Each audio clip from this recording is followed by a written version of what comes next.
Hello, good evening, and welcome to the Action Podcast. That ended quite abruptly, didn't it? I was only moaning the other day.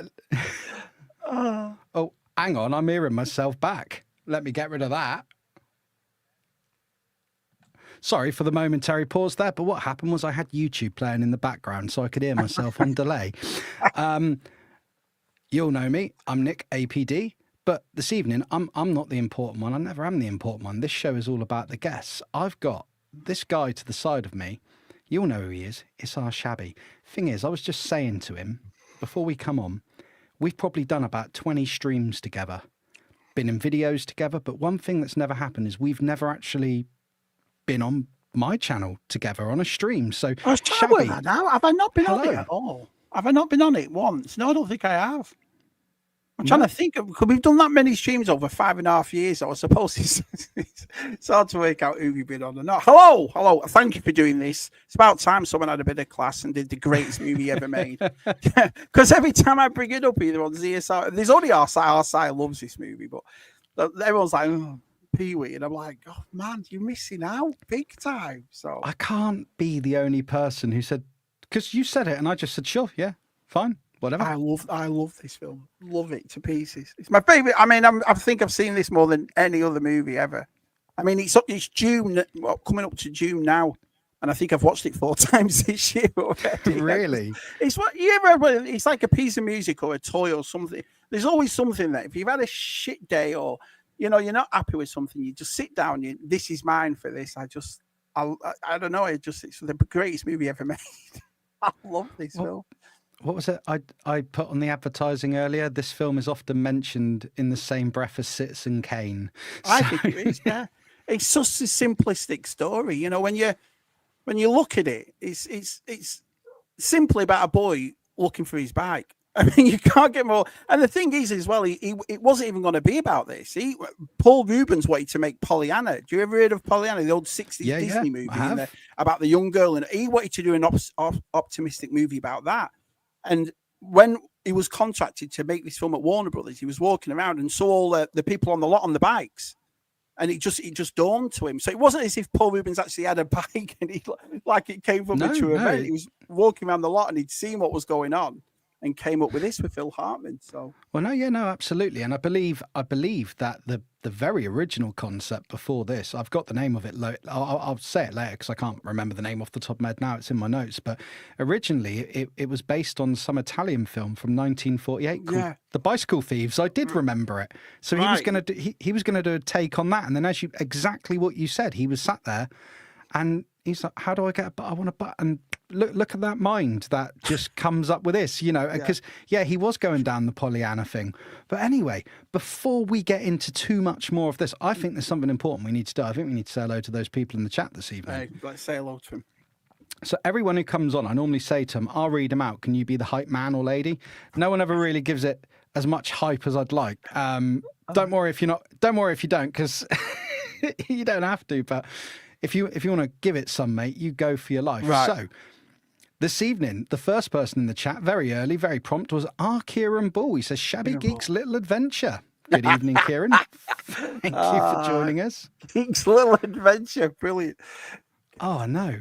What a film that would be. We've also been joined by Gilster. Good evening, Gil. Good to see you, man. Oh, and we've also got our DTM. I'll say I'm going to start a paper route right now. Have a good stream, fellas. He's one of those films. I mean, it's like every 2 or 3 minutes there's a catchphrase we've all used for 40 years. You know what I mean? It's brilliant for that. Yeah, it's certainly in the DNA of some of us now, isn't it? Yeah. We've also been joined by my mate Rob H. He's a good bloke. He's coming on the channel soon. He's not a YouTuber at all. He's actually my barber, but he watches regular and he wants to come on. And I said, it's open to anyone. Yeah, that's the way you look at it. It's open to anyone in the community. I agree. You don't have to have a YouTube channel. No. It's not what this is about. Oh, who have we got here? The recently engaged Zoe T. So I said it the other night, but I'll say it again. Congratulations, Zoe. That's disgusting. You've never seen it. No way. Zoe. That's your homework for this weekend. I've never seen Pee-wee. Wow. That's amazing. Well, after me and Zoe did Mamma Mia, there was a list of films we were talking about, and she was like, and I was like, you've got to watch this, you've got to watch this. But it's like anything. People say to me, I'm doing a film series, and people say to me, how have you not seen that film? Well, the thing is, there's so many films out there, and there's only so many hours in the day. I've seen a lot of films, but some just pass you by. It's like Braveheart. I've never seen Braveheart. I never saw any Alien movie till last year. Do you know what I mean? And I watched them all. Yeah, because I always thought they were horrors, so I didn't watch them as a kid. So I forgot you're not a horror fan. No, I hate it. And then Artez was like, no, Shabby. So I watched them all, and I loved every one of them. You know, because I know a lot of people say, "Oh, Alien 3 isn't as good as this and that." But I watched every one of them, and then I watched the recent one this year, and I loved it. You know what I mean? So I missed out in a way. But you are right. There's some movies that just pass you by, don't they? You don't get round to watching them. Oh, blooming absolutely no Windows. You're not doing an update now. Sod off. I'm in the middle of a stream. Gotta love Windows, haven't you? Right. We've also been joined by Emma C. Oh, can I just say something to this lady as well? Yes, you can. Me and my wife are big Bryan Adams. We love Bryan Adams and so forth. And she sent Si some concert. She just went to see Bryan Adams. So thank you for that. I watched him and I thought that looks awesome. I'd love to have gone there. So I appreciate you sending them for me to have a look at. So brilliant. Thank you. She's a good egg, really, is RM. She really is. I saw that portrait Si did of it. That was amazing. That was really good. I know. He's got some talent, your brother, hasn't he? Not just some. He's got a lot of bloody talent. Yeah. He can draw too. But oh, here he is. Because it's Star Wars, to coin the phrase. It's our Des T. Oh, who else have we? We can't forget this guy, Craig David himself, my Uncle Keith. Keith Knight. Evening all. Good to see you, Uncle Keith. He's going to hate me for that. He really is. Let's see who else we got. And sorry if I'm jumping past some of the comments, but we got a lot to get through this evening. RTJC saying evening all. Jonathan Redmond, he's also here. Hey, Jono. Redders, Johnny Red. Oh, here he is. Trouble himself. Smith Lord speaks. 2 minutes past my count. Tell Shabby to out his toes and move on. Okay, no problem. We will do. Let me see. Oh, can't forget this guy, Delvian Seek. Love Delvian. So glad I got to meet him this year. So glad. Top man. Also, you'll know this guy. Arsai Manga Fandanga. He is here. Nice, Shabby told me just before the start, you love this film as much as he does, so hopefully this will be an enjoyable one for you. Yeah. Also, the longer of the is he the longer of the longs? I don't know, but it's it's our Martin from a long time ago. Is he the long one? Is he the long one? Longer one? The longer one. We've also been joined by Ricardo. Good evening, Ricardo. Good to see you. There he is. Sorry, this is awesome. Everybody's here. Brilliant. Brilliant. Bloody good, isn't it? Well, Travels and More with Jason. He's here. Good evening, Jason. Oh, who else have we got? Can't forget him because somehow he has returned. Pod Racing Palpatine. Do you know him saying that in every stream? He's the only significance of that part being actually good because we watch it and we think, but he says it and we think, yeah, that's all right if he says it. So I'm Matthew. I know this guy, Mr. Wood. Hello, sir. Good to see you. Thanks for joining the chat. Indeed. We've also been joined by Brian's action figure reviews. Hello, Brian. Good to see you, sir. Big night. Connor from Fuller's Figures. He's here as well. He says no regrets, but when you've seen this film and the way we will talk about it tonight, you'll watch it and you'll do what I did with the Alien movies last year. And you'll go, why have I not? I've spent 40 years missing out on this movie. You'll love it. You'll love it, Cons. I'm telling you. I think he will like it. Chip Gettler as well. Hello, Chip. He says he's lurking about, but don't tell his boss. We won't tell your boss. We won't. We'll keep it quiet. Although, unless he wants to watch and subscribe and all that jazz, and he's more than welcome. Also, Scuba Pete, the one, the only, the beautiful man, all the way from America. He says, greetings, listening and working away. Just remember, Large Marge sent you. Hey. It was a night just like tonight. That's the one, yeah. Brilliant. And we've been joined by Jojo, who I'm reliably informed we are going out with this Saturday. So good Where to we going? see you, Jojo. apparently we're going to a place in Dorchester, which is a museum type place. Nice. Yeah, Dorchester, not the Dorchester, not the hotel. Anyway, we got what a lot of people we've got in this evening. Yeah. All shown up. That's incredible. Sorry I had to jump past some of the comments, but as the show goes, as you know, I will readdress the comments as we're getting through the show. So something I always do on these shows, and it's for people like Connor who haven't seen this, and Zoe, I'm going to give a quick plot summary, chuck a couple of questions at you, then we're going to go for a few of the production details. You spit out whatever facts you want to spit, we'll have a conversation, and it's all groovy, mate. How's that sound? Yeah, it sounds awesome. Right, let's have a look. Plot summary. Pee Wee Herman, a childlike man in a grey suit and red bow tie, embarks on a nationwide adventure to retrieve his beloved stolen bicycle. Along the way, he encounters an array of quirky characters, bizarre locations, and surreal situations. Well, that sums it up. Awesome. So, I got a question for you before we get in, because we'll do all the little facts and figures and stuff, and then we'll get into the chat, mate. When did you first see Pee Wee's Big Adventure? That's the first part of the question, and I already know the answer by how much you love this, but do you feel it still holds up from the 80s, Oh, mate? Even better. It's one of those movies for me. You know, it's like watching Jaws, or it's like watching the original Star. Some things are just, Back to the Future. Some things are just timeless classics.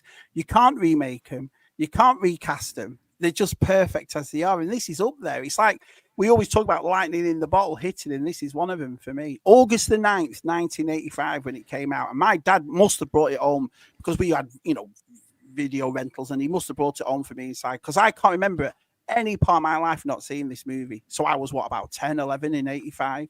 So it's been with me ever since then. And it more than holds up for me. It really does. And the funniest thing is, it's like I said, it's just one of those things, like a piece of music or a toy you have. There's things in life that you just puts a smile on your face, and this is one of them for me. It's just a masterpiece. I love this film. This film is great. It's an interesting film. I believe I sent you a voice note the other night. I'm not going to put the first word I put at the start of it, but I said something along the lines of, it's a flipping acid trip. Yeah, it is. But it all makes sense. So it's an acid trip like that. It's got a beginning, a middle, and an end. And the way it goes through it's just perfect. And it's funny because I class it the same as RoboCop, even though they're two completely different movies. What I mean by that is, it's an hour and a half film, that's it. But it feels like half an hour, because the pace is so fast, and it goes through adventure after adventure after adventure. By the time it's over, you're like, oh, right, okay, that was quick. Interestingly, Paul Ruebens, Pee Wee Herman, and the two other writers of this film, who we'll get into when we go into the facts, when they were writing this, they were new to writing. This was not something they were used to. So they were literally following a book telling them how to write a movie script. So Paul Ruebens said it was very formulaic, because they literally followed, you do this, like you say, start, middle, end. And that's exactly how they did it. So you're bang on right, but I think that's how all films should be. It's not convoluted. It gets to the point, like Paul Ruebens said, within 60 minutes of the film, he's got his bike back, but then you're into the next part of the adventure, almost the sort of chase. Yeah. Brilliant. Merry Christmas to everybody. I love it. It's a great movie. The thing is, what Warner Brothers did was, Paul Ruebens had perfected his craft on Pee Wee Herman. He was in the improvs in LA, and everyone knew who he was. So basically, it's like a band that we all think's new now, but it's been doing the scene for years, and he'd done that. And he ended up on the Letterman show, David Letterman, doing it. And his sketch was, he'd have this bag full of weird toys, and he'd pull them out, and he'd get the audience as Pee Wee. And it was brilliant the way he did it. So when he came on to Warner Brothers to make Pee Wee Herman, they didn't really have a story. They just knew the way to hit it while it was hot. And so you said you can write whatever you like. And so he was a bit like, oh, well, how do I do it? And so on. But the nicest thing about that, which unfortunately what happened in the second one at Paramount when he did Big Top Pee Wee, was he was allowed to write. There was no interference. There was no one, no, you need to do this and you need to do that. And Phil Hartman he'd known for years. I forgot who the other writer was called, but he brought on Phil Hartman. And I think that's why the second movie Michael Verhole. That's it. And Phil Hartman went on to do it. And as you know, he's in it as well, Phil Hartman. He plays the reporter in it at the end. But he also was Captain Coral in the Pee-wee Playhouse thing. So he had a big thing with that. And I think that's where the genius of this movie came from. Without no interference, they just left him alone to do it, and it came out perfect, I thought. Yeah, it's as you say, it's perfect, and it appeals to. I mean, Pee-wee didn't start off as a child's character, did he? He started off, as you say. It was an adult thing, classed. It was done as it was done like your Raggedy Ann's and that kind of thing. It was done like a children's thing, but aimed at adults. And if you watched his stage show is perfect because it goes more adult. Do you see what I mean? And there's a couple of things he does that he doesn't go over but you know it's not for kids, if you will. But it was aimed. But that's the thing about this movie. It's the same, like I say, as Star Wars is. An 80-year-old to an 8-year-old could sit and watch and love this film, you know?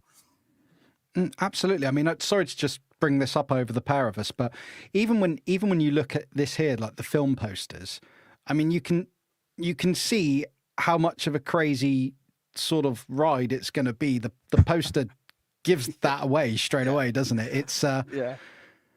And look at him in that suit there. I mean, that is the iconic Pee Wee Herman look as well. It was hard as well because a lot of people think it was a flop, and it wasn't a flop. It spent 6 weeks at number 3 in America. But look at the films that came out in 1985, and the number one movie was Back to the Future. Do you know what I mean? And this movie, the budget of it was only $7 million. It made $40 million. So yeah, you can't complain. An interesting thing, one of the reasons why people believe it was a flop, so Warner Brothers didn't actually believe in this project. They once he started writing, they thought, oh shit, what have we done? This isn't going to be that good. So they only actually gave the film a very limited release. But in that limited release, people, they saw almost immediately this film was gaining traction. So they revised that, and they actually gave it some budget and pushed it out there. And yeah, as you say, from a $7 million budget to taking 40 million domestically, that's bloody incredible. In 85 as well. And like I said, the thing about us lot being all 80s kids, you look at the films that come out every year. So to be number 3 in 1985 against things like Back to the Future and so forth, that was a difficult thing to do, you know, especially because I've noticed as well, when a lot of people do these top 10 or top 5 movies of the 80s, Pee-wee's never in it. He shouldn't be in it, you know. He's not, and it's interesting to me because I did definitely watch this film as a kid, and I say this on every show, and people will be going, you say this every show. I would have seen it on Sky Movies. That's where I watched my films, because we had Sky. But I actually knew Pee-wee's Playhouse, the TV show, before this film. So Pee-wee's, I mean, if you think this film's nuts, I mean, please, people, at the end of this, if you'd never watched Pee-wee's Playhouse, please. But it won award after award after award, Pee-wee's Playhouse, because it was so ingenious. It was so different. And they had the stop motion in it, the animation in it, you know, everything else that was in it. And there's a few people like Lawrence Fishburne started off in Pee-wee's Playhouse. Benicio del Toro's first acting appearance was in Big Top Pee-wee. Do you know what I mean? So you'll always see people that are around him. But I think it's just it's like a band or something else that you've never heard this sort of sound from. This was the same for Pee-wee. You've never seen this before. This guy taking this, you know, this poetic kind of childlike play and turned it into something for adults. It was very unique how he did it. Sorry, I will go to the comments in a moment, but MSC, talk about massive spoiler. Now I know he gets his bike back. Well... Yeah, spoiler alert, guys. Probably should have started with that one. Gets his bike back. He's brilliant. Oh, please. It's super. Oh, that scene. Godzilla in it. Did you spot the Batmobile along the Warner Brothers plot? Yeah, you saw that? Yeah. And, you know, even at the beginning of the film, the sliding down the pole and coming out dressed, apparently that was a nod to 66 Batman. Yeah. And this is a perfect segue now to the person who directed Batman 89, the director of this film, his first big feature film, for those who don't know, was Tim Burton. Mm-hmm. He was looking forever for an actual director, and it was a friend of his that said this kid had made Frankenweenies, like a studenty kind of film. And so when he watched it and realized this is the same type of thing that I do in a way, he wanted a director that got him. Because a lot of people, I suppose it's like now, if you don't know Pee-wee, you just see this weird guy, this thin guy, weird, and he's doing kids things and all that. But you have to get him, and Tim Burton got it, and so he took him on, and they had and then to thank him, Simone that's in, who plays the waitress who goes to Paris, they were in Batman Returns, and he had a thing with Paul Reubens all the way through it, but to get Tim Burton, brilliant. Oh, absolutely. I mean, when you consider in Batman Returns '92, Paul Reubens, Pee-wee, played the Penguin's father. Yeah. So it is a Tim Burton film, but it wasn't directed by Tim Burton. Henry Selick actually directed The Nightmare Before Christmas. We went over this when me and Kim Gonnet covered The Nightmare Before Christmas, because a lot of people get confused about that. But he played one of the characters in that as well. I think he was one of the little children in that, the one with the mask. So who kidnapped Sandy Claus. So they struck up a friendship, and that friendship remained the rest of Ruben's life. And talking of other friendships that were formed, and it's a good way to get into this now. We just as well, before we get into the cast, the man who composed the score for this movie was Danny Elfman. Because of this movie, a whole lifetime full of collaborations with Tim Burton, Danny Elfman, except for a couple of movies. And he's scoring this is superb. He's superb, So can I ask you a question? I haven't written this one down, but I'll ask you a question. When I was so on Saturday night, me and Only Vader's girl Kat, we did Men in Black, another Danny Elfman film. I've done so many films and podcasts that involve Danny Elfman. I don't need to go massively into detail on him. I've covered him quite a lot, but this was his first big major film. He'd done another film beforehand, which was a small project for his brother, but nothing on this scale. But do you find, so I said to Kat when I was watching the start of Men in Black, that when that bug, I know we're talking Pee-wee, but that bug when it was flying through and you hear that Danny Elfman music, I said, you hear hints of Beetlejuice, but do you find that whenever you hear Danny Elfman music, you can hear that Beetlejuice, that Men in Black, all these future films he went on to do, that very distinctive style, do you pick up on it, Shabby? Yeah, definitely. But it's like what you just said before. This was his first big motion, but it wasn't supposed to be. This was supposed to be a small, independent, $7 million movie that was going to be here 1 minute and gone the next. Do you see what I mean? So for people like Danny Elfman and Tim Burton, they wouldn't have had the careers they had if it wasn't for Pee-wee. And it's funny as well, because if you go on to watch things like Nightmare Before Christmas or any Tim Burton or any piece of Danny Elfman, you can see elements of Pee-wee in it. I mean, you've got Pee-wee's Big Adventure as Tim Burton's directing all over it. You can, you know what I mean? The little quirks here and there. And so Large Marge, the claymation, the darkness with the clown scenes when they're doing the bike surgery. You see what I mean? It's all that I was watching it and I was saying to Carla, this is the DNA of Tim Burton. You can see, like when I saw that clown scene with the bikes and they're coming down the ramp, I'm getting hints of Beetlejuice. Yeah. This is what I mean. Well, it's funny as well because the guy that's in the cafe, when Pee-wee walks in after the Large Marge scene, and he goes, "It's a night," just like he plays Bo, the janitor in Beetlejuice. It's the same guy, and he brought him out because of that dialogue. And he actually says a bit of like the death of the dead or something in Beetlejuice that they got it from Pee-wee. So there's elements everywhere. But the nicest thing, going back to Danny Elfman, is the score is so different. If you listen to the scenes with the dinosaurs, or you listen to the scene with it's very, you can hear things like Nightmare Before Christmas in there and Batman in there, but then you hear at the start where it's, when it's at the Tour de France at the start and it's jingles and it's this and that and so forth. Very whimsical, very circus-like. Brilliant. But it worked really well. So I mean, we've already covered so much, and we've still got a lot. Well, I showed you. I know you've got a ton of notes, and I've got a ton of notes, and we haven't even scratched the surface yet. No. But we already covered that the writers were Paul Reubens, i.e. Pee-wee Herman. I will just say, sadly, he died on the 30th of July, 2023, so he's no longer with us. Yeah. Phil Hartman, sadly, he's no longer with us, died tragic circumstances. He was murdered. I won't go into it here. Don't want to bring it down too much, but the details are out there on Google if people want. That was one hell of an argument with his wife. We'll just put it that way. Do you see what I mean? So that sums it up perfectly. Michael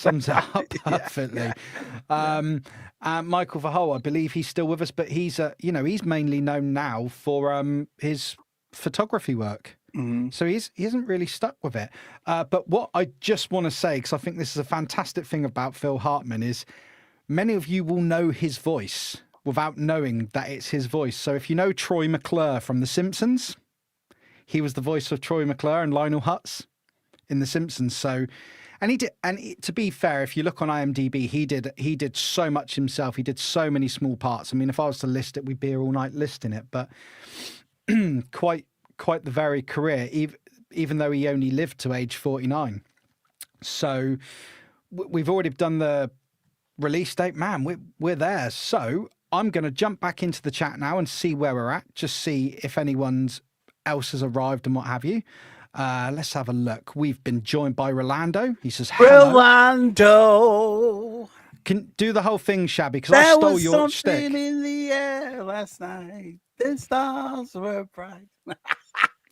Yeah, me and Zoe I had to steal that when we did the Mamma Mia stream because it was totally appropriate. How could you not do it? Of course you can. No problem. It's for everybody. Absolutely. And we've also been joined by G-Force. He's saying hi to absolutely everybody. Good to see you, G. Thanks for coming along this evening.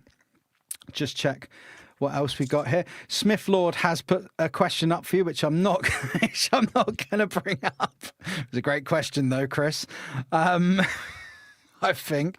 What's it? Did he marry? I never knew that. I never knew Bridget Fonda was married to Danny Elfman.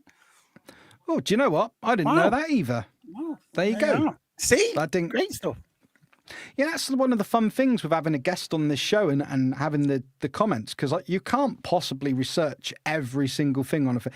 Even a film that you think's the most basic film ever will always have the deepest story behind it. There's no film gets made easy in Hollywood. It's interesting that we do the same thing with, like I said, and I think it's like I said, if you're toy collectors or pop culture enthusiasts, this is a film that's right up there for you, because it's the same as way when, for example, vintage Star Wars, and we all go back for the history of it and we know everything about it. And this is one of those type of movies where you want to know everything. Do you see what I mean? I love it for that.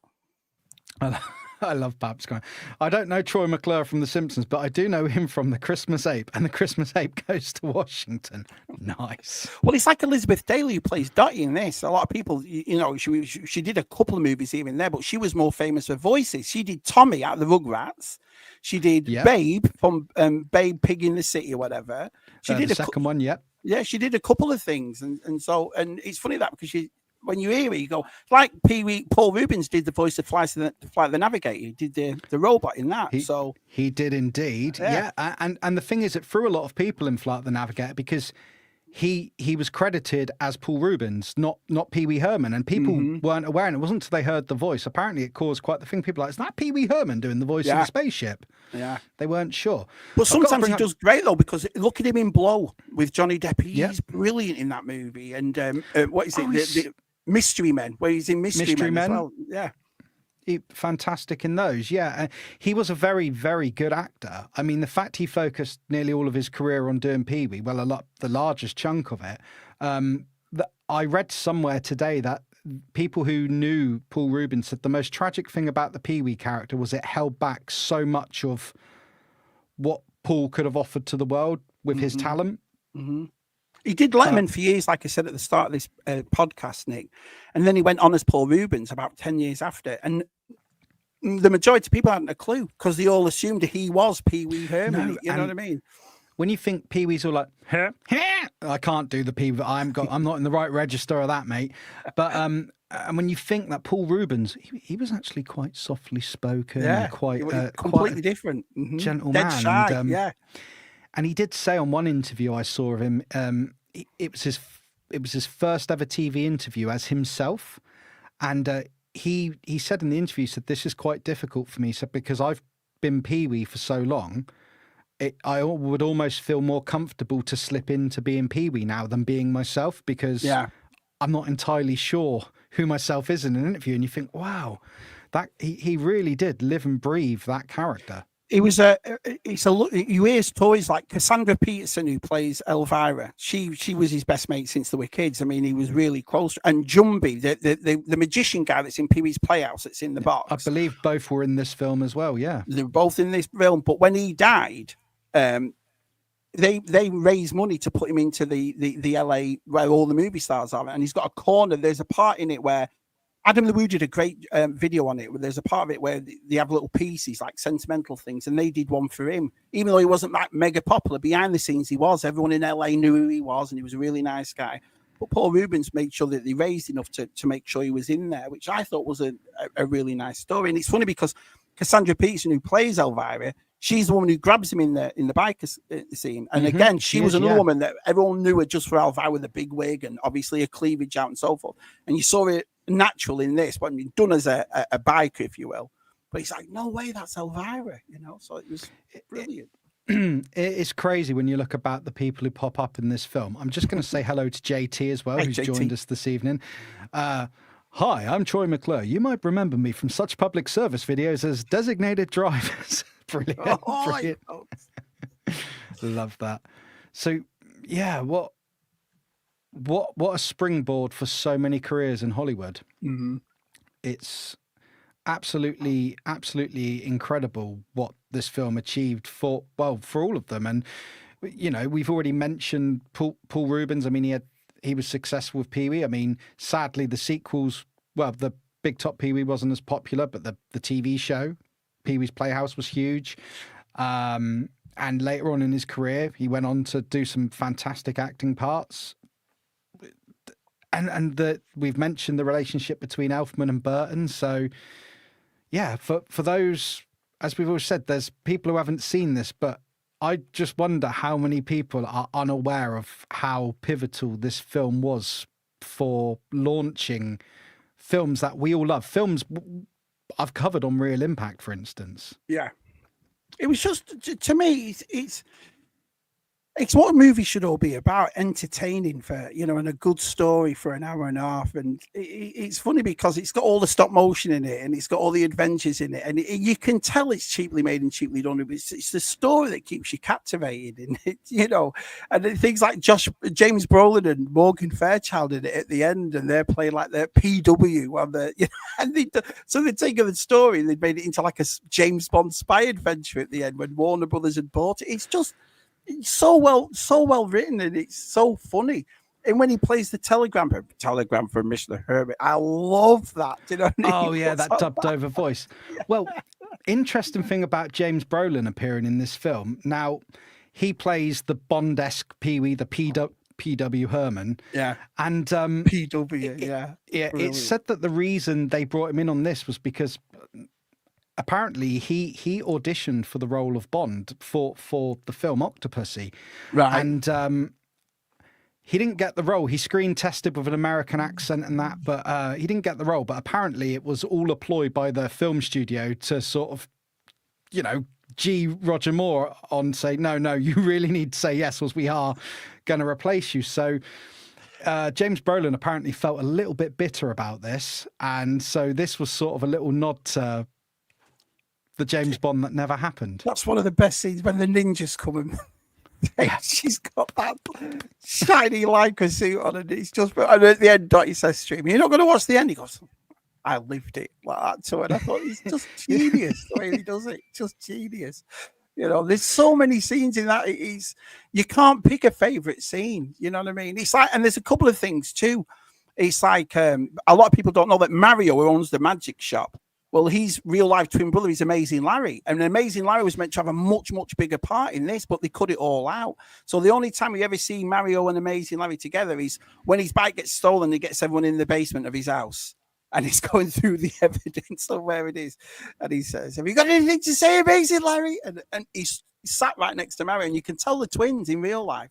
And their story was meant to go off in another way or help Pee-wee out. He was going to go on the adventure, and they were going to go after him, but it didn't come to fruition. And the three things he buys at the magic shop too, he buys the bow tie, he buys the goggles, and he buys the gun. Mm-hmm. And the gun, you see the goggles when obviously he gets dropped off at large and all the animals around him. You see the gun when he goes to Francis's house, and you know, black tarry chewing gum. But you never see that. Well, that was a deleted scene. And what happened was with the bow tie was at the end where all the Warner Brothers security are chasing him and so forth. He arrives in a small western town that's part of their lot, and he can't get out of it. And there's a guy that's one of the security guards coming, and he takes it off and throws it through a window, and it hits him, and he escapes like that. But they cut it out. But they lost that footage. They didn't find it for years.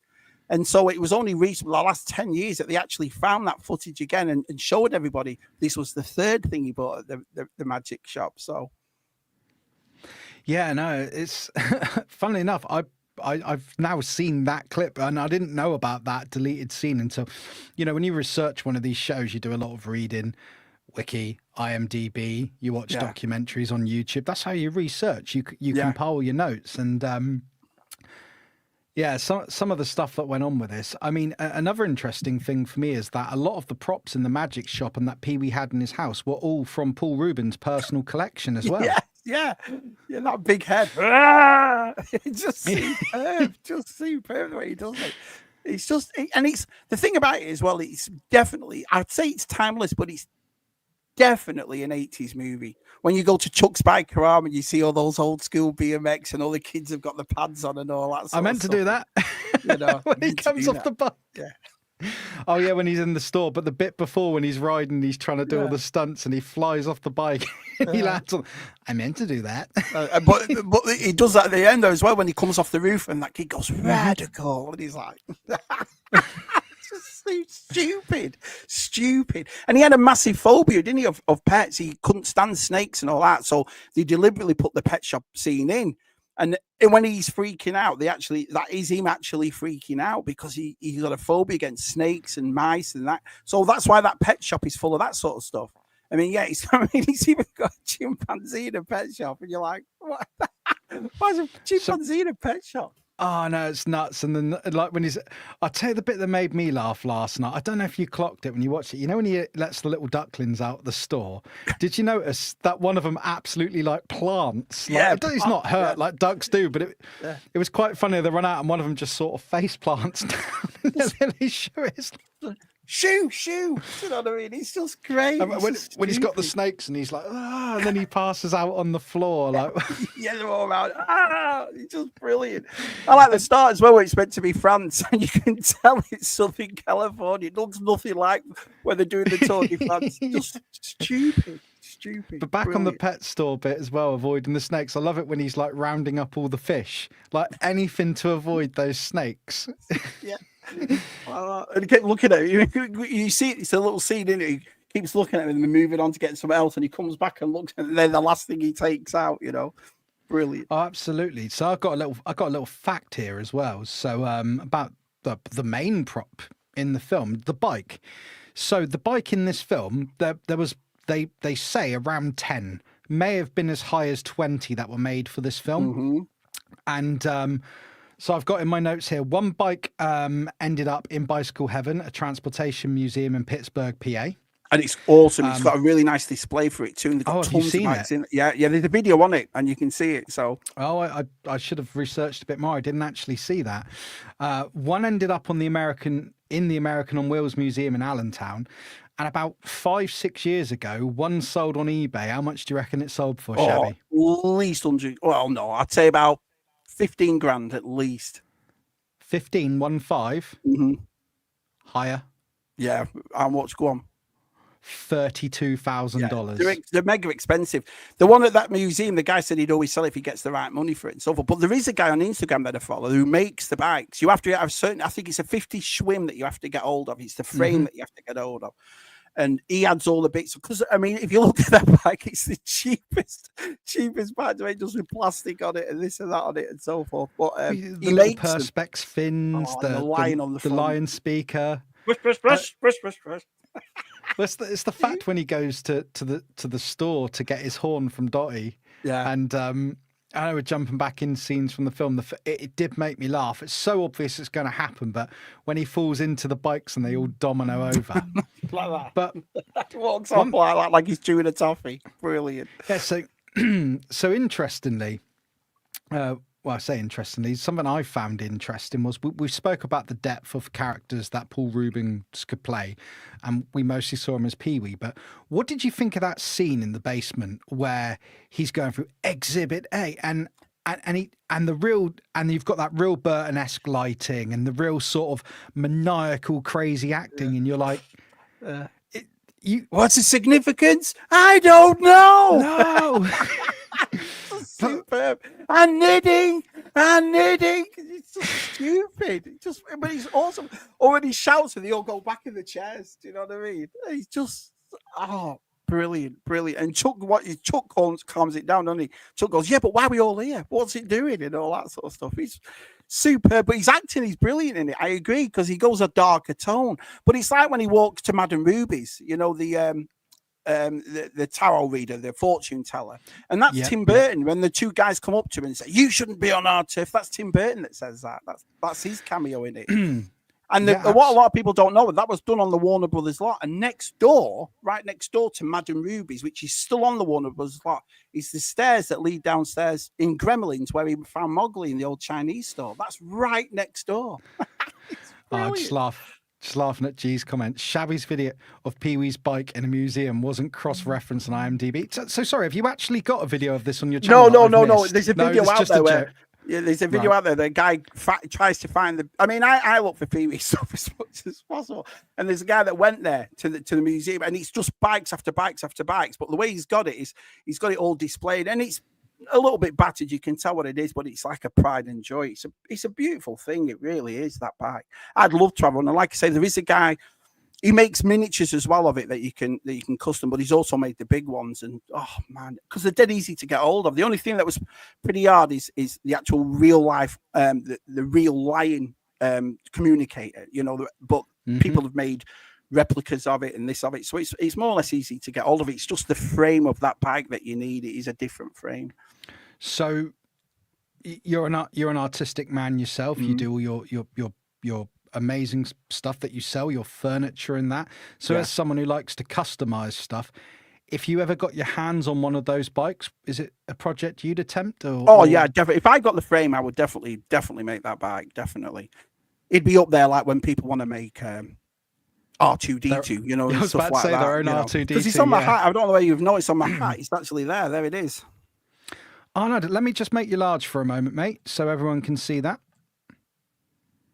Oh, there you go, Pee-wee Bike Tours. Awesome. I didn't clock that on your hat at all, mate. So I'm always looking for stuff on Etsy and so forth. And you know what I mean? The thing about it is, with the pop culture furniture we do, it's doing a piece for Pee-wee. I would love to get hold of and do a piece for Pee-wee. That would be brilliant. But that bike means a little to me. Yeah, no, I guess that's the thing. So before we go into any more of the movie things, because we can chat about other stuff. It's all film related. The pop culture stuff you do. So what you're saying, it's quite hard to get Pee-wee stuff to put these projects together, is it? To sell. That's the thing. You've got to look for a certain, you've got to look for a certain market that wants Pee-wee stuff, But I mean, I always did that. There's a picture. I've got a picture. If I can show it you, I'll just put this picture up to show you. Which is right. Hang on a minute. Right there. I think I can just add it onto this at the bottom. This is my Pee-wee shrine in the house. And I always look for the old Matchbox kind of toys and whatever. Can you see that? I'm just bringing them that. Oh, wow. Yeah. Wow. So there's the old school Pee-wee. And then Thousand Skulls, bless him. And the one at the back is from G-Force. Our side gave me the one in the middle. So I always want to find the boxed Pee-wee stuff too, like the figures and so forth. Well, Miss Yvonne died last year, so she's hard to get hold of now, which I've already got there. And obviously there's a King of Comedies there. And it's just, so he's always meant something to me. It's always been something that I've wanted to, but it's like I've kept it to myself in a way, the Pee-wee thing. It's not really, because when we meet everybody, it's always about Star Wars or G.I. Joe or something like that. Do you know what I mean? That's why I was so excited when you said, it's like your dirty little secret. It's like a little secret, if you will. Yeah. But it's just something that does it. I mean, a lot of people slate off the second movie, but it's just a completely different thing. Paramount bought it. They just emptied a truckload of money in front of Pee-wee and said, but it's not the same, right? It's Phil Hartman had nothing to do with it. None of the original cast are in it. Even Speck the dog's not in it. So, and you can tell it that Paramount had a lot of interference in it. It wasn't the same type of thing. It wasn't the same. But when he did Big Holiday, Pee-wee's Big Holiday for Netflix, they gave it him back. So you'll see all the old cast, like Simone came back, and different characters. But so it's weird in a way, because I think Big Holiday, the Netflix one, is more like Big Adventure than it is Big Top. Yeah, I mean, I saw, I forget the name of those two famous American film, Cisco and Ebert, is it? Or whatever they're called. Rogers and Ebert. Yeah, I know you mean. That's the, sorry, yeah. And so watching a documentary about this, they go into, a bit like we do, that there was the sequel, Pee-wee's Big Top Pee-wee. Yeah. And they were immediately saying they didn't like the aspect in this one of the love story. They didn't like the fact that there was Pee-wee entered sort of the real world rather than his whimsical world, which we all saw in this one, Pee-wee's Big Adventure. Yeah. Although there is that scene though when he's having there's a scene in Big Top Pee-wee, the second one, which I've seen it countless times. Is when he's having lunch with the school teacher he's in love with. And it is brilliant because she makes him egg sandwiches and all, and he always tries to pounce on her and all that to get her, you know what I mean? And she's like, no, Pee-wee, and all. He's superb. But apart from that, yeah, the love story did, and it got a bit too serious at the end when they did the circus act and so forth, and it just didn't have the same element as the first one did, you know. And but the third one, when it came back, it felt like Pee-wee's Big Adventure again. Do you know what I mean? You could tell it was left to him, do what you want. What threw me off a little bit as well, I didn't find this out till today. In the third film, I believe it's a Netflix film, and I haven't seen the third one. And the second, good. So good. I'll definitely check it out. The second one I haven't seen for a long time. It's the look of him. It's funny as well because when he made Pee-wee's Big Adventure, he was 35. Paul Ruebens wasn't in his 20s. He was 35 when he made it, and it's funny because when you brought everybody back for Pee-wee's Big Holiday, Simone's obviously in the 70s. Do you know what I mean? He was what, 68, 69 when he did it, and everybody aged except for him. It's a weird look. Okay, so this is what I was going to say. Apparently, they used a bit of computer magic there because Paul Ruebens was quite worried about playing Pee-wee as an older man, and he felt it would sort of take away the boyishness of the character, so they sort of CG'd that. But the one thing I will say, because I can't comment too much on the third film having not seen it, and I know it's been a long time since I've seen the second one, but I think one of the biggest problems for me with the second film, because bits came back to me watching documentaries and that, is it really did lack that Tim Burton feel to it as well. Yeah, he had nothing to do with it. Darkness. Nothing, so it was because he unavailable.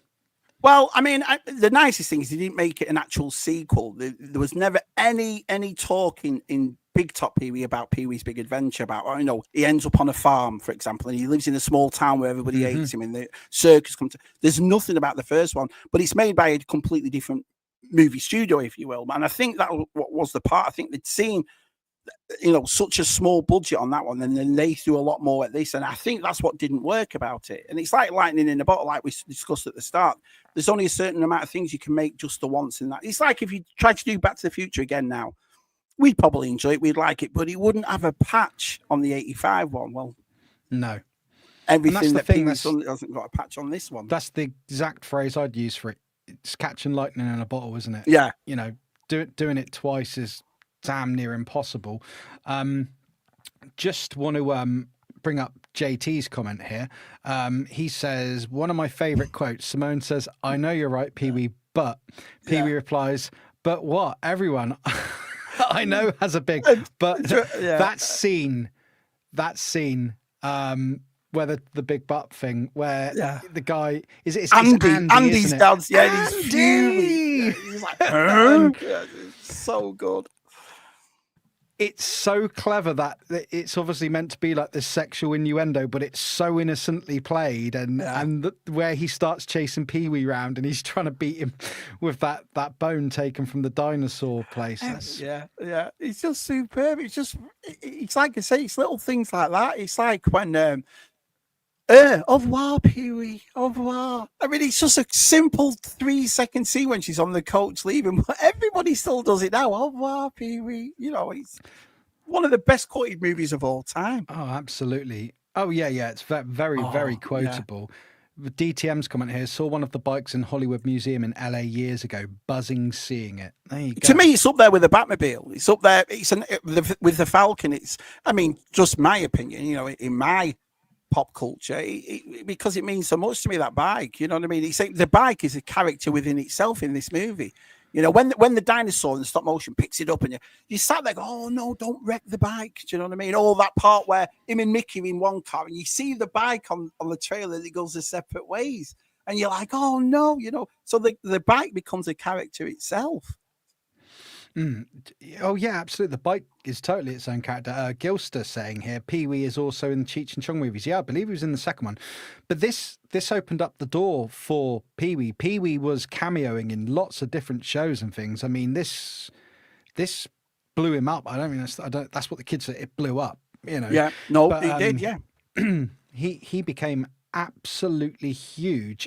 Just to jump down to Keith's comment, saying, Shabby, is there a toy or model of his bike? You said there is a model of his bike. Yeah, there's replicas of it you can get, and if you go on YouTube, our Keith, there's people actually make them. They find the pieces and they find, you know, I mean, it's like the back is just red perspex plastic, you know, that they've shaped and done it that way. And it's funny as well because there's a part where you see the buckets on the side of the bike. Now, when we were kids, it was what was the screen? Was it was 14? It was squared instead of what is it? Small, wasn't it? Yeah. Well, the other way you do it, instead of being widescreen, when it was done the way it was done, when he was pulling the chain out the bike to right, you could see the chain underneath, so you could see that the bucket actually had a hole in it, and you could see the chain coming up through the hole. But when they did it widescreen later on, you can't see that anymore. Do you see? So. Oh, I'm just looking at the comments here. Jason saying about who was it? Someone saying about Kieran saying Shabby more ashamed of his Pee Wee collection. I know. No, it's I all love for it. bands, but no, I don't think this is a man who's ever going to be ashamed of his Pee Wee collection. And just it's funny what you. It's like the gem and the holograms, and you know what I mean. It's little things. It's not necessarily. I've never thought about it. It's what you remember, it's where your nostalgia comes from. And Pee Wee, for me, is one of the biggest things in pop culture, for my experience in pop culture. And I think that's what it was. There's certain things that just, we've all got something, me, you, and everyone in the chat, you've all got something that not necessarily is out there that people love and this and that, but it means something to you. Well, this is Pee Wee absolutely for me, you know. Absolutely. Just quick hello to Baz Start Lycan. Thank you for joining us this evening, sir. I will say as well, the beautiful thing is that I knew you liked this film, but this has confirmed to me that this really is a lifelong passion because, and this is a good thing, you know, I showed you the page after page of notes of this, and it's brilliant because you know all this stuff, and it's not that people. It doesn't mean you're less a fan of a film if you don't know all this sort of stuff. No, I don't buy into that at all. No. But I'm just saying it to illustrate that, you know, I've barely had to touch on my notes this evening because you've literally, your knowledge of this film is so vast, and you can hear how passionate you are about it, and that's a good thing. It is a good thing. It's nothing to be ashamed of. I think it's to me, it's what movies is all about. Like I say, when you can sit down and you can watch something, you think that was great. You know what I mean? Is it the world's greatest ever? No, but it is to me. Do you know what I mean? I've had a passion with it for so long. Night, good night, Emma. So yeah, there's a lot I know about this film, and I've watched it how many times. But it's just that it's, you know, it's like the Mr. T part. I pity the few that don't eat bad cereal. Oh, the cereal, and the massive diaper fork he has. And the way his breakfast is made, you can tell that Wallace and Gromit, you know, the Nick, what is he's called, looks at that and thought, I'll have a go at that. I did not make that connection, but 100%, that is, yeah, you're bang on right. That's absolutely the sliding down, the dress, the gadgets for the, yeah. Well, there you go. Aardman Animations, absolutely. It's just the bikers as well. You know, they're called this Satan's helpers. And that bike scene, I'm on the phone. It's when they grab him. We're going to kill him. We're going to do it. And he goes, I say we let him go. And they all go, no. It's just brilliant. Just brilliant. Just quick. I'm on that bike and he goes straight into the billboard and he ends up in hospital. So every scene adds on to the next one. It's superb for that. I want to chat about the bike scene for a bit more in a second, but just Palps here saying Pee Wee's bike is a proto Street Hawk, and I'm just going to have a look to see if we've got any more comments. There we go. It's things that left impressions large enough on our brains to be able to remember them 40 years later, G says. Yeah, and that's what it's all about for me. We've all got that something. Do you know what I mean? Last night I watched something about the Cities of Gold on Toy Galaxy, Secret Galaxy, and I loved that cartoon as a kid. And I think it comes to, like I say, our love of Star Wars, our love of pop culture. When you've invested in something, you want to know all about it. You want to know, you're fascinated by who made it, how it was written, why it was written, that kind of thing. So 100%. And it's the things we like when our brains are forming will forever stick with us, and it will take us right back. There's, as you say, we've all got things that we. So, for instance, Power Rangers. I am a sucker to this day because I'm a little bit younger than you guys. I don't say that to take the mick. I'm younger than not most of the guys, but I'm one of the younger ones in the group of people, the community, as we know it. And there is nothing like catching a clip of an old Power Rangers show or something. It takes me right back. If it comes on TV now, or when Netflix did that Power Rangers sequel all the years later with the original cast, with all the original suits and that, I was sold, man. Straight back in there, straight back to the 90s. Yeah. And then I was watching old Power Rangers. I absolutely love it. And so that's what happened with you. And it hits you at such an important part of your life. I just can't believe, like I said, in August the 9th, that film was released. It was 40 years old already. That's half a decade. I mean, nearly half a century done. And it's just, it doesn't matter how many times I've seen it. You know what I mean? And it's like I say, if you haven't watched it in the chat, treat yourself. You might think, it's like a B-rated kind of movie, but the story is so good, and he's so good in it. Like the Alamo at the end with Jan Shaw. There's no basement in the Alamo, and literally says Adobe, and everyone goes Adobe. It's so good. See there, chewing a chewing gum like that. You know what I mean? At the Santa Ana, just so good. She was great. I don't remember that lady's name. I know she's no longer with us. I think it's Jan Shaw. She was big SNL, massive on it. Yeah, and I was she just scrolling for it. You've just saved me a scroll. She was in a way, she was like the 80s version of Tina Fey. She was very, very talented. Writing behind the scenes, writing sketches, going on SNL, doing all that, and she was huge. And for her to do that cameo in that, she was perfect. And I think Phil Hartman got her in because he was good friends with her. So, yeah, hey, Mr. B. Yep. And hello to Mr. B. Thank you very much there. Thank you for joining us. There's always a thing on every stream I do. I don't know if there's a blockage in my brain, but I can never remember if I've said hello to Mr. B or not. And so sometimes he gets 2 or 3 hellos. And if it's live moderately entertaining, me and Monkey Boy say hello to him about 20 times. Yeah. But we're just children. But yeah, no, definitely go and watch the film, guys. I mean, what I'm going to do now is I'm just going to bring this up. I showed this earlier. Here's the poster. Now that poster could absolutely maybe make people. Some people would look at that poster and go, I'm not going to watch that. That's very clearly just a kid's film. But you've got to look past that. I've got another slide I'm going to bring up in a moment, but I wanted to touch back on that bike scene. That bike scene, now the dance he does on the table in the high heels. Yeah. Tequila. Tequila. Stupid. And to find out that came from the Pee Wee Herman show, because you said at the beginning, the Pee Wee Herman show, this is what inspired this. Warner Brothers got involved, but apparently that was one of the parts of the film he felt most comfortable filming because he was so used to doing it. And when he hits his head in the scene, that was absolutely real. That wasn't played for laughs or gags. He actually hurt himself. If you think about it, he's in a bar, he's in a roadhouse full of bikers, and the way he gets away with it makes friends of all his bike doing that tequila dance. Can't make it up. And I love the guy gets him off because he's tall, isn't he? And he takes him up and he goes right down here looking at the jukebox. He's just brilliant. And I know you've already said it, but the moment when he's sort of like, they sort of do the biker arm shake at the end, and he's on the bike, and Elvira's out there, whatever her character's called in the film. And I know you said it, but the bit where he crashes into the sign. It's the look as well. When he turns around and he goes like he's some sort of James Dean on his bike.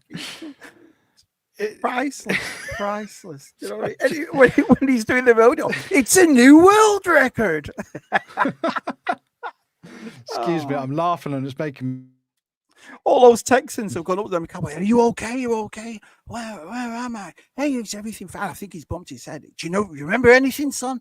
I remember the Alamo. Because he's in Texas and all that sort of stuff. It's brilliant.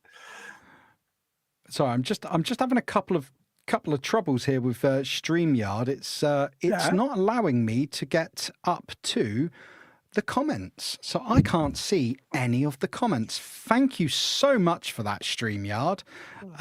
Let me see. There we go. I found it another way. There we go. The screen, it changed itself, so I couldn't scroll up to the comment section to see to see if anyone said anything. Got to say a quick hello here to Only Vader Go. Sorry, I'm late. Rafi was wrapping up the last day of school. I hope you had a good last day of school. Yeah. And don't worry about being late. There is literally always the catch up. That's the beautiful thing of YouTube. It's out there. And I just want to say a massive thank you again to Kat for doing the Men in Black Real Impact with me on Saturday. That was awesome. I really enjoyed that. So what's this? Mr. B, I've heard StreamYard's been giving quite... Yes, StreamYard is... There's lots of people in the community looking at alternatives at the moment, and I'm for $45 a month, he should be. Do you know what I mean? I mean, crazy. Yeah, absolutely. Yeah. So yeah, are there any other scenes in the film? I mean, there's loads of scenes in the film.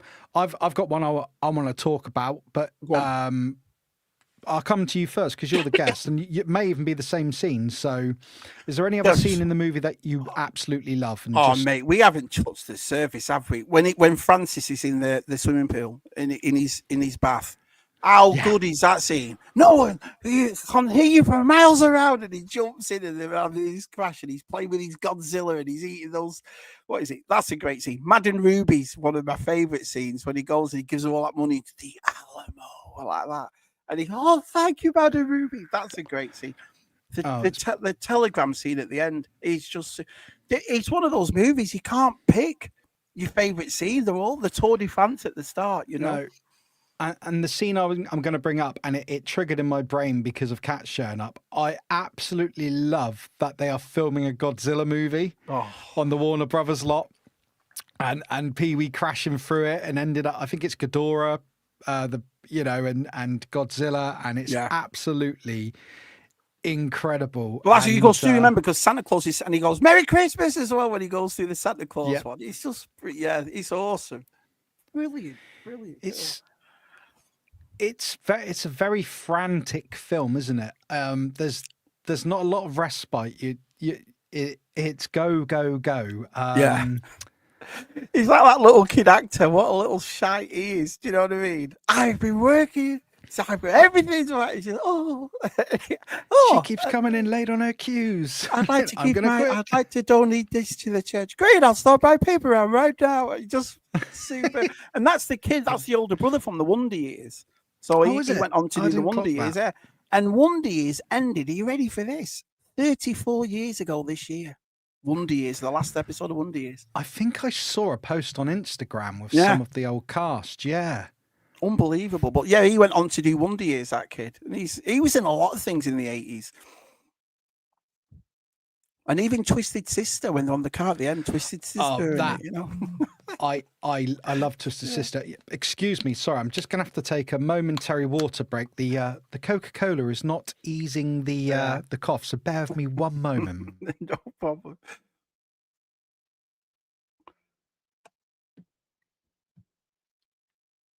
I tell you what, this is a complaint of mine, not film related. I don't know, have you got this in America yet, where they've done these bottle caps which stay stuck to the bloody bottle? They're absolute nightmare to screw back on.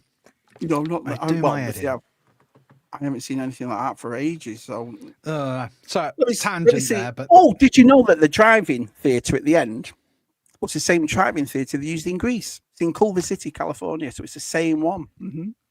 I did indeed. Well, at least I had it in my research notes, and it's been used for other films as well, hasn't it? It's hasn't it closed down now though, if I recall? No, I think that one's still going. I'm not sure. There are one or two in North Carolina. G-Force was telling me North Carolina still has a drive-in theatre here. So, What's APD? You own your own utility knife now? Yes, gee, I know I do, but I don't want to be waving a kniff round on YouTube. You know what they get like these days? My goodness. Yeah, brilliant. What's and Connor, that's product placement. Other brands of water are available. Mind you, that one should have come encrusted with diamonds. I think I paid nearly £4 for that somewhere the other day. Bloody water. It's a joke, isn't it? So, right. So we have spoke about the sequels. We've touched on those. We have sort of touched on this, but just to go through things and bring it full circle. Pee Wee Herman, definitely, I'm sure you're in agreement, an 80s pop culture icon, right? Mm-hmm. Definitely. So here's the question I got going with that, which to go into the conversation. Now, unfortunately, I didn't get a chance to watch this with my son because I told you Sky in the UK went to hell the other day, lost my download, had to rent it again and everything. So there just wasn't time. So unfortunately, I couldn't watch it with him to see what he thought. And I appreciate my kid doesn't speak for every kid, but it's a pretty good gauge. How do you think kids would feel? Let's say Pee Wee Herman never existed before and Pee Wee came out now. Do you think it would still resonate with kids and people today? Probably not. Well, I'm not sure because I watched it. All my kids have seen it. You know what I mean? It's something that I've shown them all. I think it's a good family movie for that. And, you know, it's a great story. And they all loved it, but they've never went back to it. They've never done like it. So in other words, if I've got it on and they've seen it, they won't watch it again. I don't think it'd work good now. But I think it's the same as the Max Headroom kind of thing that came out in the 80s. It was a unique thing that didn't last, if you will. And I know they're trying to bring back Max Headroom and so forth, but it's how you do it. You know, I don't think the novelty would be there in this day and age. And I think it's simply because of social media. There's so much more for everybody else. I don't think people like Pee Wee would get a look in. But I think, so I was thinking about this earlier. Didn't have anyone to speak to it about, but great. I've got you to ask us to know.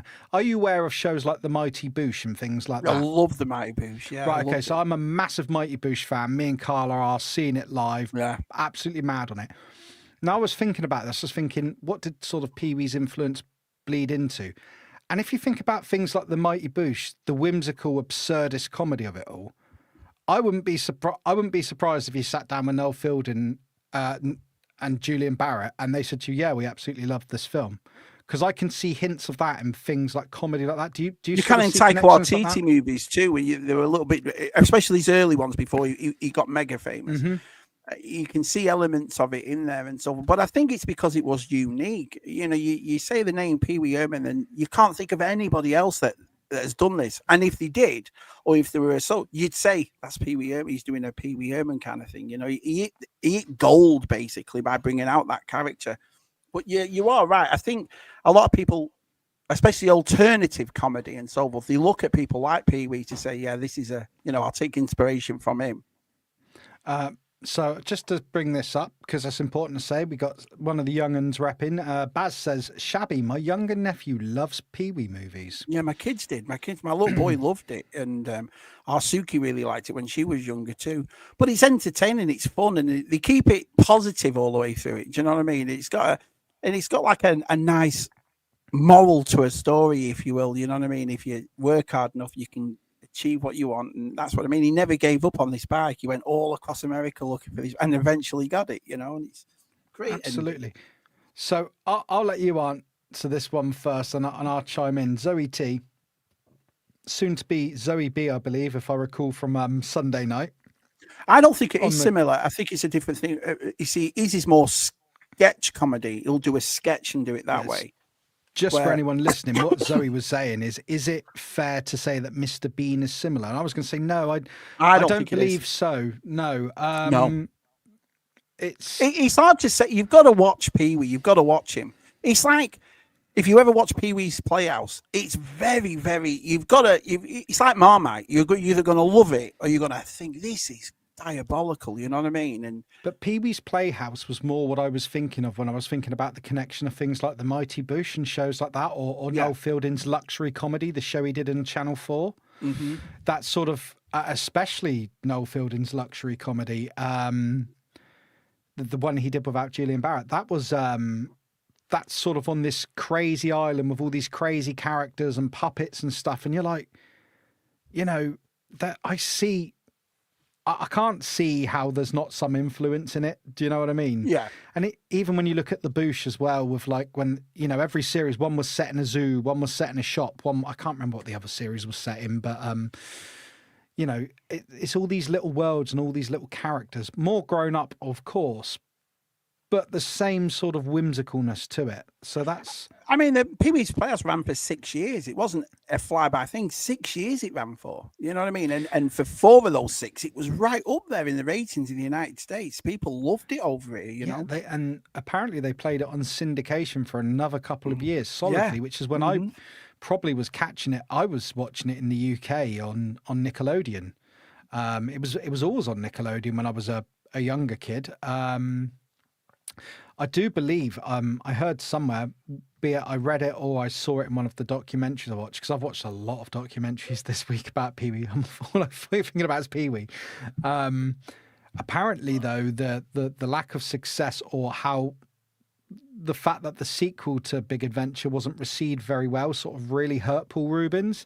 Yeah. And that's one of the reasons he decided to step back from doing Pee-wee's Playhouse. Well, there was that, and there was also what happened to him in the early 90s when he was arrested and so forth, which I'm not going to go into, but no, fair enough. He was never actually caught doing what they said he was doing. They saw it, he was in there, but he wasn't doing what he said, but it hit him hard because he always had that thing where it was such a clean-cut image. So all the little innuendos that you saw in Pee-wee's Playhouse or the actual stage theatre or the movies, it was always tongue-in-cheek. And for this to happen, and there was a lot of people out there, like I said, we understood it because we're pop culture guys, but there's a lot of people thought, this is weird, this is a grown man in his 40s by now, and this is what ends up, and it killed him in a bit. I remember him coming back a few years after doing MTV Awards, and he said, has anyone seen any good movies lately? Do you know what I mean? And he's just, I never fell for it. The thing about it is something that, you know, if every man said he doesn't do, then I think you'd be lying. Do you know what I mean? But they took him to the cleaners because of it. And let's face it, that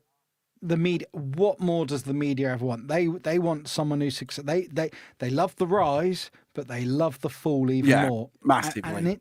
Interestingly, I did hear Paul Ruebens say in an interview that apparently up until that point he'd never been photographed. He made a joke of it. He's like, up until that point I'd never been photographed as just me anywhere. It was always Pee-wee Herman. And the one day I go out as myself, I'm folk. And it's like sad in a way, but. Listen, I think everybody has the doubt, but there's a brand new documentary and it's out tomorrow. It's called Pee-wee Herman as Himself, and he's made this with a couple of clients knowing he was dying of cancer, which he did last year, bless him. And he kept that quiet. Nobody knew. And, you know what I mean? I think his close friends and family probably, but no one got a wink of it until eventually the poor man passed away. Well, it's a 2-part documentary, and it starts in America. It's on HBO Max, or probably Sky Atlantic for you guys over there. And I can't wait to watch this because it's right up to date. And apparently, it's the most in-depth documentary ever, and he's done it himself. So it's coming straight from the horse's mouth, if you will. So I can't wait to see that. I mean, I watched a video today. Someone sort of doing. It wasn't about Pee-wee's Big Adventure. It was about Paul Ruebens. So obviously, it covers all that, but it's about the man as a whole. I listened to it. I was listening to it while doing my thing. And at the end of it, I couldn't help but get, you know, when you get that little bit of a lump in your throat, you feel a bit sad because he was very secretive about his cancer. He was battling it for a long time. And as much as I'm looking forward to watching that documentary, I mean, I like Pee-wee's Big Adventure. Yes, I do. Great film. Watch it. But for me, because I saw Pee-wee's Playhouse first, that's really quite special to me, that side of Pee-wee. I don't think it really matters how you come to Pee-wee. If you enjoy him, you enjoy him. But I think that'll be quite a hard watch because you know towards the end, you know where it's going. It's funny things. It's like the Christopher Reeve document. I only got halfway through that. You don't know these people. You've never met them. You don't know them. Do you know what I mean? But I think there's certain people like a Christopher Reeve or a Paul Ruebens that you feel very close to. Do you know what I mean? And it's sad. And you think, oh, that's a nightmare when that's happened and that kind of thing, because he's brought you so much joy for years, same as Christopher Reeve did. You know what I mean? It's like you watched him as Superman, and I would say 8 out of 10 people you talk to, Reeves is their Superman, especially us, like in our community. You know, we're all roughly the same age. And so I agree with what you said there. There's certain things here. It's like you watch this Christopher Reeve and he's playing polo and he's doing sports and he's such a handsome man and he's so nice to everybody. I had to turn it off because, like what you just said, you feel a bit, I can't watch this. You know what I mean? And that's the thing. I mean, he wasn't. The thing is, he wasn't young when he passed, but he wasn't old either. Because the thing is, I used to think 70 was really old, and I know I'm 40 now, but I look at 70 and go, that's only bloody 30 years away. Do you know what I mean? So to me, it's like that's what happens. I think that's what it is. I mean, it's like when I just turned around now and I said that I can't believe this movie's 40 years old this year. It's like, when things become timeless to you, or when things mean so much to you, there is no age to it. Do you know what I mean? It's why we also watch Star Wars and Jaws and Raiders and that kind of thing. Absolutely. See, I mean, watching the film, you can tell it's not a film from today, but it's timeless in a sense of the entertainment holds up. It's timeless in a sense of the story's great. It's timeless that you don't watch it and go, oh my God, why did I ever like that? But it's also a really nice snapshot of the time as well. I know it's this sort of strange, whimsical world, but that's the beauty of film. You always get that snapshot of the time it was made. Yeah. And it's quite nice to look. And of course, I know you live in America now, but you're an English lad like I am. And I think it's fair to say that growing up, well, maybe not, I don't know if you will or won't agree, but I think growing up, most English kids had not an obsession, but a fascination with America because of all the shows and things we got over here. Yeah. I'll tell you the thing about that. Every time my kids Lucy started a brand new school a couple of years back, and it just reminded me of an American high school. So we'd all gone for this open day, and the place was packed. I mean, these American schools are big, man. But there's hallways just full of lockers. The gymnasium is absolutely huge. But I'm videoing it and sending it to our site, specifically for what you've just said. Because when we grew up, we didn't have high schools like this, but we kind of did grow up with American high schools because they were in everything from Teen Wolf to everything we watched. It was all...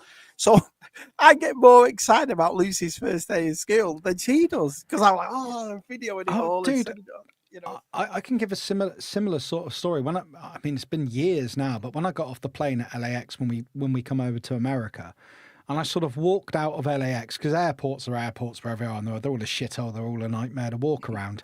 Bust in for a cigarette. You get outside, see this lady out there in a uniform and say, can I smoke? She's like, honey, you're in America. You can smoke where you like. And I'm like, is that true? I don't know. But so I light up. And then this American fire engine just pulls up.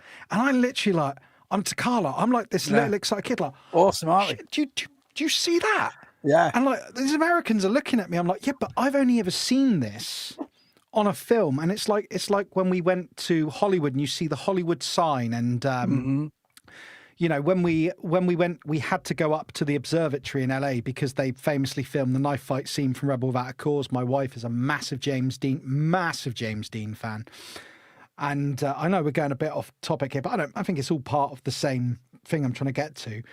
We had to go there and see it, and you see it, and it's just unreal to you because these things in England, we've grown up. It's funny. I see in America some shows will subtitle us English people, but because they don't get as much of us. But there's no American accent we don't really understand because we've just consumed it from such a young age. Well, they did that with the Pee Wee house. The house in Pee Wee's Big Adventure is in Pasadena, all right, in California, and it's just on a normal street. That's all it is. It's just a house on a normal street. And obviously it was used there. And it's funny as well because you watch documentaries of it and the code where he opens the thing up and puts the code, that's still there. That's in the side of the house that was still, they cut out that bit of wood and put the code thing in it.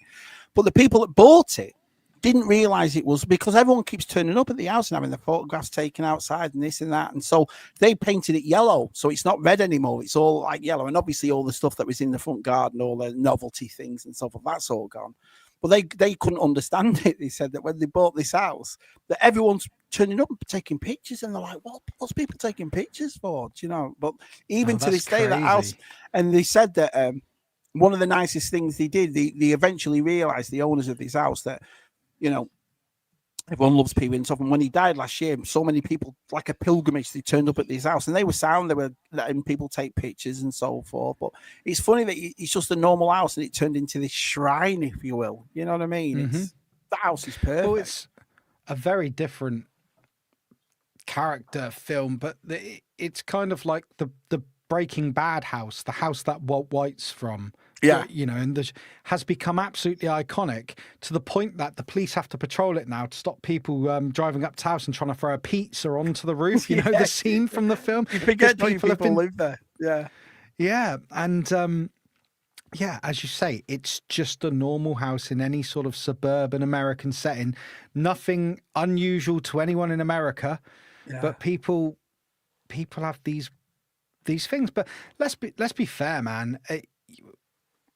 And I went to LA, as I said, and I wanted to see all the scenery. I wanted to see all the stuff, and so I understand people making these pilgrimages, and you know, I think it's great that the people there have sort of lent into it. I wonder if they ever think about like sort of dressing the garden at all, like it was in the film. Well, it's funny because where Andy lives in Washington is where the Goonies is filmed, and the Goonies house is right there. And there's three gents our age have just bought that house because it was up for sale, because the people before it, they just needed a break. You know, they had to put a chain there because everyone's doing the scenes and doing the truffle shuffle outside.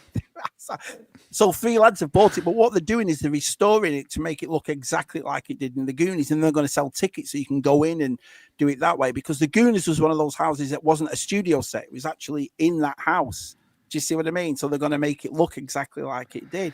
But I suppose the Pee Wee one, because all you know, obviously the pole coming down and that was all studio. That wasn't in that actual house. You know what I mean? So I suppose it is a bit different, thing, isn't it?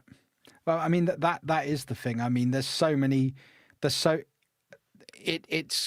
not uncommon in any TV film production for even, you know, for the interior to be a set and the outside to be a real house. But I mean, even sometimes, I mean, there's TV shows I watch, English shows that I'm aware of that, like, all right, you might think I'm going way off base here. The show Benidorm that we had over here, they use two different hotels, one for the exterior, one for the interior. So actually, people flock to Benidorm to stay at this hotel. They see the outside part of it and they get inside. It's nothing like it, because it's not the hotel that you saw from the inside. So yeah.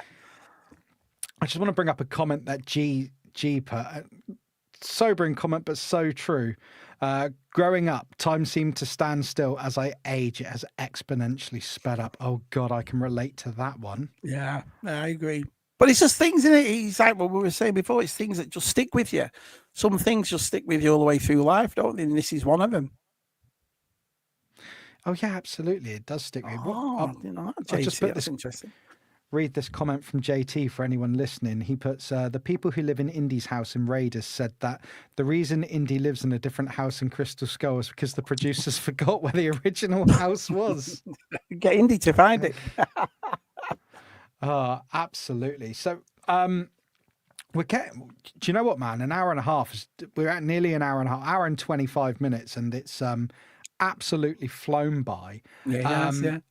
Are there any other things you want to? This is your show. Is there anything else you want to touch on from this? I would just say, it's like you say. The funniest thing is another thing too. I've heard a couple of people like Zoe tonight said that they've never seen it, but I guarantee that when they watch it and they hear the quotes that are in it, they'll have heard them. Like, I know you are, but what am I? Oh, I'm listening to Reason. Do you know what I mean? It's Why don't you take a picture? It'll last longer. Do you see what I mean? All these stem from that movie, you know. And I think if you haven't seen it, I would honestly say, and I know a lot of people have said stuff about movie and you think, oh, I'm not, but this is just, it's something I think everybody has to see. I think it's a great film, great entertainment. And watch it, like I said, even if your kids are in the room and stuff, will put it on, they'll all love it. It's like Mickey, the guy who plays the criminal, and he puts, you know what I mean? It's just brilliant. And he's in prison simply for cutting off the tag off a mattress. Well, I cut that thing off. Do you know what? I got to touch on that. So when I heard that, I Googled if that was a real thing. Yeah. And that I didn't realize it's absolutely true that in America you have 2025 and it still says it, cut this off and it's illegal to do it and all that sort of stuff. I did find out that that's not actually aimed at the end consumer, but a lot of people believe it is. But I love the fact that confusion that people have, that they use that as the plot for the guy being in. That's why he was in prison, being on the run, and I absolutely love the bit at the end where Pee Wee hands him a hot dog and winks. Footlong. Let me see the prison guard takes the file out, and you're like, So when Pee Wee becomes that woman, that copy says, "Oh, let me say, I just want to have a cute little dress you have on." Yeah, that's a crazy scene, and I it's the take a picture, moment will where, last longer. Do you know what I mean? and the guy in the car's just like Mickey, yeah. like Mickey's just like sort of like, oh Have you my seen- god, like falling for him. Shows him a picture of know? Mickey and he goes, "Ah, have you seen it?" And he goes, "No," like that. You've got that false little moustache on and that beard on with those glasses. Just stupid. Brilliant film. Oh yeah, Brilliant film. And the other tie up they do in it I love is the bit sort of when he says to Dottie, "There's things about me you don't know. There's things about me you don't want to know," and he gives that speech. I'm a loner, about Donny, why, a rebel. yeah. You don't want And to I get love- messed up with a guy like me, Donny. Yeah. And I love that Mickey basically gives the exact same speech to Pee Wee, and he's sort of like, like, I've got a almost like- T-shirt. I've got a T-shirt, and he's as an X-wing pilot, Pee Wee, and it says, "I'm a loner, Doddy, a rebel." Do you know what I mean? It's just so good. And even PW says it, doesn't he? "I'm a loner, Doddy, a rebel." It's stupid. Just so good. Just even now, we're talking about a movie I've seen 1,000. It still puts a smile on my face even talking about it. It's just so good. I mean, I know we said that how low the budget was, 7 million at the time. Yeah. And I don't ever adjust figures for this anyway, because I just keep it to what it was. But I think there's some brilliant cinematography in this film, and you see Burton's eye in it. But one of the scenes I really love at the end, and I think is a real nice ending, and you know it's done on purpose, but whether other people sort of clock this, is where Dottie and Pee Wee ride across the screen and you just see their silhouettes. It's just superb. And then, like I said, if you didn't know it was Tim Burton, you know when you watch it. When you see this, you know it's a Tim Burton movie. Yeah, Do you know what I mean? Just like you know it's Danny Elfman music. I mean, you're going to... Danny Elfman music. Mm-hmm.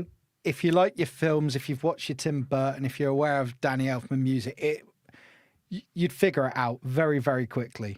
Yeah. It's just nice. It's like when Simone eventually goes to Paris and at the end, French fries. Stupid. Just such great film. It's like I say, it's like watching your favorite movie where you know what's coming, but you can't help yourself. It's just one of the greatest movies ever made. It really is.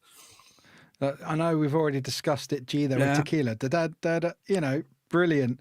Got to say hello to Ben Stutley. Hey Ben, good to see you, man. Thanks for popping along. Gil bringing up the truck driver lady. Large Marge. That's one of the best scenes in cinema history. And when they pulled his body. Yeah. But that claymation face. Just brilliant. It looks like this. But that is... If you've not seen this and you watch the scene and the claymation face of Large Marge, the monster face, spoilers, you will 100% look at that and go, Beetlejuice.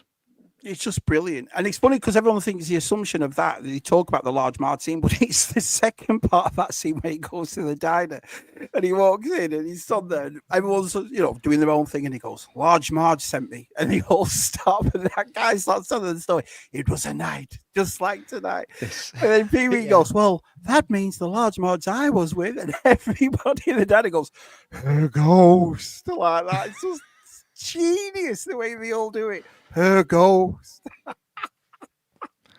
What a film from the simple concept of a jealous kid, Francis, well, not kid, but kid like adult, wanting Pee Wee's bike to the adventure he goes on. Buxton, that's a Buxton. Do you know what I mean? His dad's great, right? And the butler, that is Odd Job from Gold. What's the film? Goldfinger. That's him. Goldfinger. The same it butler. was. Mm-hmm. Same guy played him. Yeah. Just stupid. But there's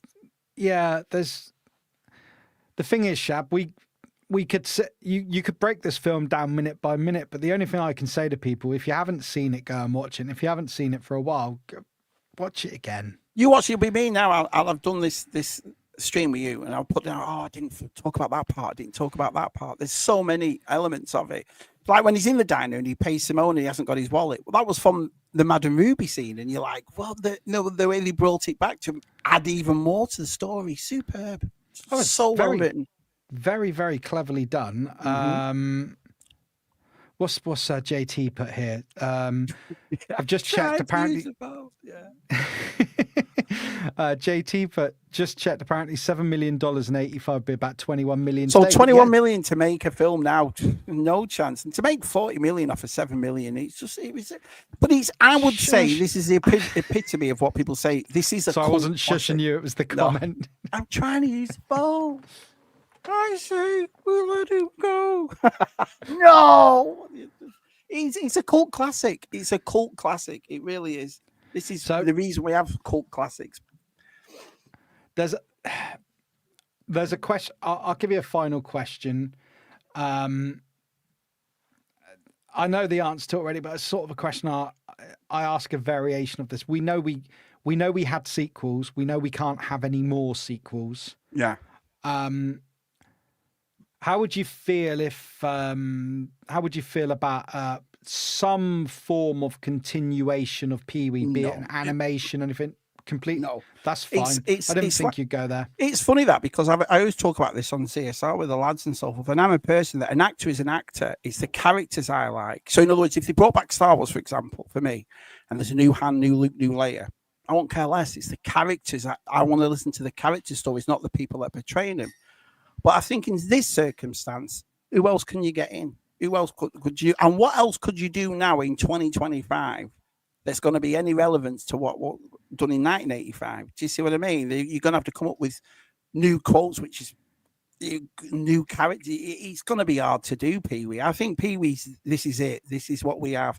And in a way, I'm kind of glad we have, because sometimes you take a franchise and you've rinsed it that much, it's just, it doesn't give you the same love or passion you have.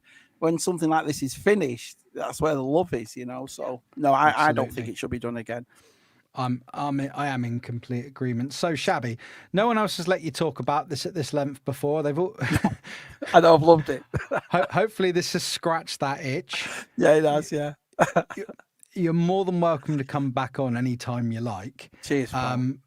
Before we say goodbye to the chat, I just want to say, would you agree we've sort of reached the end now? We're definitely. To wrap up. Yeah. Okay. So Shabby, I mean, what have you got coming up, first of all, mate? Anything coming up you want to promote? We've got Ladies Like tomorrow night. So on ZSR with me, Matt and Tez. It's on my channel tomorrow. So we've got the ladies of the community joining us in tomorrow. So that should be, and it's a question actually. If anyone's got any questions for the ladies. If I dress up like Pee-wee in the film, can I come on? Brilliant. And then on Monday night is I started a new thing 4 or 5 weeks ago, which is, for me, being a small YouTuber, has been a massive success. It's his top 5, and top 5 is taking top 5 things plus your honorable mentions out of your collections and showing them. And this week I've got Andy Horror Chronicles and Jeff Barker from Chasing 80s on, so that'll be on Monday. That will be an awesome show. So your Shabby's channel, if you are not subscribed, I hope you're all subscribed, but if you're not for some reason, awesome content. He's linked in the video description, so please do give him a follow. What I am going to say, for those of you still here, and there's 27 of you in at the moment, it's been solid all night. If you haven't already, if you could help me out, if you enjoyed this, and chuck a like on the video, I'd really appreciate that, because it really does help YouTube push the stuff out there. And if you're not subscribed and you enjoyed it, you know, if you want to subscribe, you can. A massive thank you to the chat. You've been excellent all night. Sorry we can't get to all the comments, but we read them all. You've been brilliant. You're always here. You're sharp in force and your support. And a massive thank you to you, Shabby. Thanks for coming on. No, I've loved it. Thank you. And I look forward to getting you on again. So what I'm going to do now is the thing I always forget to do, which is load up the outro video. I forget this every single time, and say, hey, Shabs, let's do an awkward wave and say goodbye. See you all soon, guys. Bye.